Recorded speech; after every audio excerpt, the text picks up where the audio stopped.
A young officer, Darren Hale, stood firm near the bus stop. "Sir, you've been told 3 times to move on. This spot is only for passengers boarding buses, not for hanging around," he said, his hand hovering near the small stun device on his belt.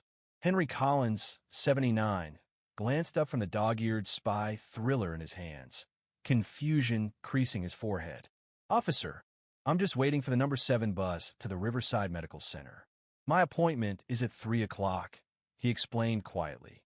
Darren scoffed. Sure. You're causing trouble here." Before Henry could reply, Darren yanked out his taser and fired. The barbs hit Henry's chest, sending a sudden wave of burning pain through his frail body. He collapsed awkwardly onto the concrete bench, gasping. Minutes later, the quiet afternoon was shattered by the sudden roar of engines. Black, unmarked SUVs screeched to a halt nearby. Men and women in sleek tactical gear stepped out, moving with sharp precision. Their faces were unreadable, their presence commanding. Henry Collins was no ordinary retiree.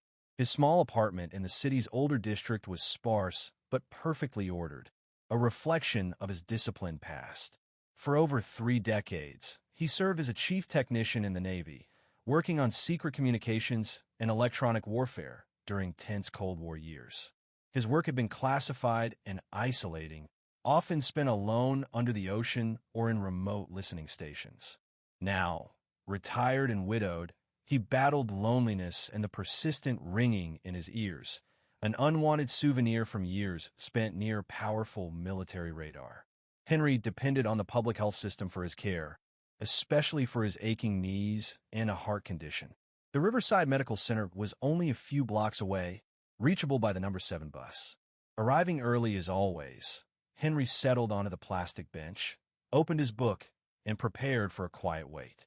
He wasn't causing trouble, just existing, waiting for his ride. Darren Hale was different, fresh on the force and hungry to prove himself. He saw the city as a place full of rules to enforce, not people to protect. His job was to patrol and keep the streets clean of anyone who didn't fit the picture of a busy shopper or commuter. When he spotted Henry sitting quietly with his book, he saw a target. "You can't just camp out here all day, sir," Darren said sharply, stepping close. Henry looked up, gently marking his page. "This bus stop is for people waiting for buses, then they get on and go." Darren narrowed his eyes. "You've been here a long time. You need to move on." "I'm waiting for a bus," Henry said calmly, pointing down the street. "The Riverside Center is across town, and the number 7 won't be here for 15 minutes. "You're just loitering," Darren declared, pulling out his citation book. Henry sighed. "Officer, I am simply waiting for my scheduled bus to a medical appointment. I'm not causing any trouble." "That's your opinion," Darren snapped.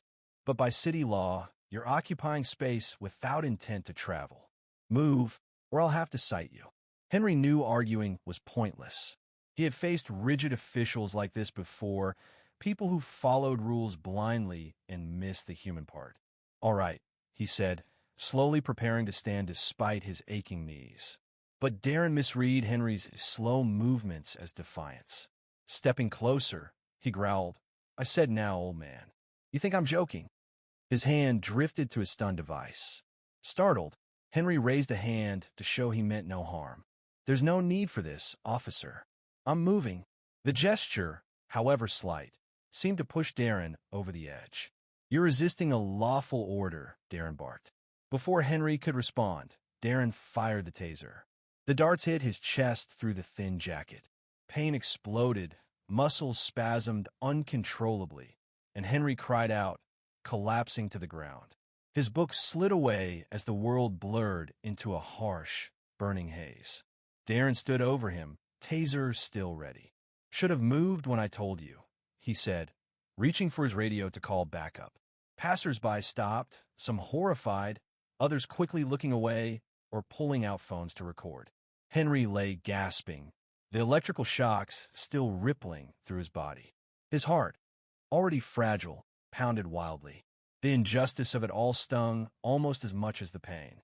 Fumbling in his pocket, Henry didn't reach for ID or a phone. Instead, his fingers closed on a tiny, worn button hanging on a chain around his neck. Not military issue, but a relic from a long-forgotten secret program designed for emergencies when all else failed. He pressed it. A faint green light blinked once. The world around him dimmed as Officer Darren radioed in, more from routine than concern. An ambulance was called, but before it arrived, 3 black SUVs slid to a stop, their headlights low and flashing discreetly. Doors opened and 6 figures stepped out, clad in tactical gear that looked more suited for covert missions than city policing.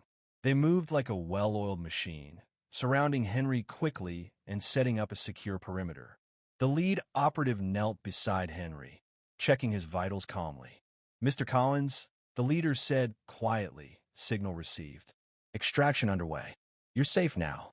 Henry, still dazed, managed a faint nod. "Protocol Raven Blue."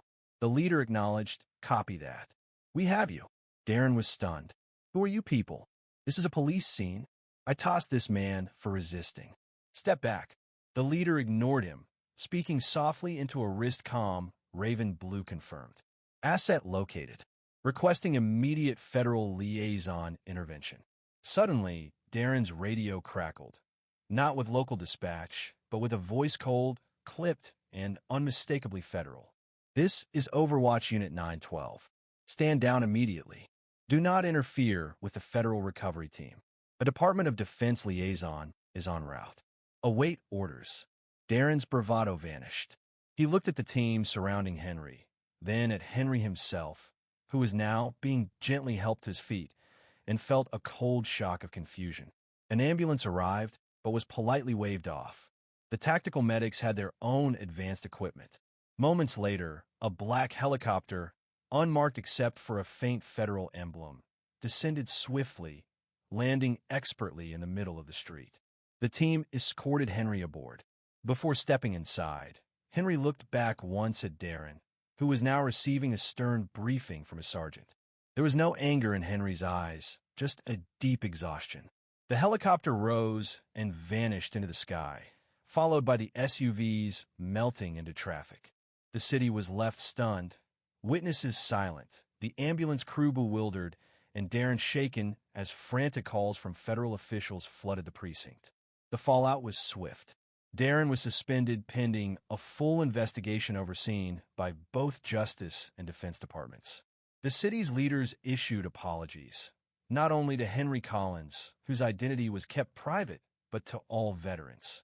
Local policies on force, especially concerning the elderly and vulnerable, were overhauled with input from national veterans groups and defense advisors. Henry was taken to a secure military hospital. Though bruised and shaken, his heart had survived the taser. He was treated not as a troublemaker, but as a valued asset endangered in the field. He learned his emergency button was part of a Cold War-era program designed to extract personnel under extreme conditions, a network still quietly active and monitored by a classified Pentagon task force. After days of observation, Henry was moved to a specialized veterans care facility far from the city. His expenses quietly covered by an anonymous benefactor, likely the Defense Department. He reclaimed his books, his small treasures, and a newfound sense of safety. He never had to wait on that bench again, nor face that kind of humiliation. Sometimes, even the oldest, quietest signals can bring a swift, powerful response. And when someone who served at the highest secret levels is in danger, it's not just local police who show up. It's a whole nation remembering its duty to protect its own.